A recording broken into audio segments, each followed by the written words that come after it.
রামকৃষ্ণ সারদার বন্দিয়া চরণ, সারদা সরস্বতীর লইনু শরণ। নমস্কার। শ্রী শ্রী সারদা মায়ের 108 নাম পাঠের আজ দ্বিতীয় পর্ব।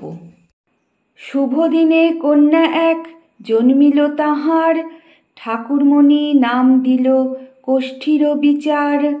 ক্ষেমঙ্করী নামে ডাকে কন্যার জননী, আদরে ডাকেন মাসি সারদামণি। ঠাকুর মা স্বামীজির কৃপায় আজ মায়ের 108 নামের মধ্যে ঠাকুরমণি, ক্ষেমঙ্করী ও সারদামণি নামের উৎপত্তির মূল তথ্যসূত্র সংক্ষেপে পাঠ করছি। ঠাকুরমণি। শ্রী শ্রী মায়ের জন্মপত্রিকা সম্পাদিত হইলে কন্যার রাস্যাশ্রিত নাম রাখা হইল শ্রীমতী ঠাকুরমণি দেবী। ক্ষেমঙ্করী। নামকরণ সম্বন্ধে স্বামী গৌরীশ্বরানন্দজির প্রশ্নের উত্তরে মা বলেছিলেন, আমার মা আমার নাম রেখেছিলেন ক্ষেমঙ্করী। সারদামণি।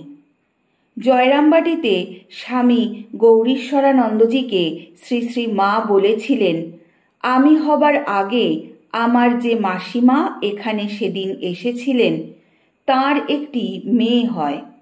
মাসিমা তার নাম রেখেছিলেন সারদা। সেই মেয়ে মারা যাবার পরেই আমি হই।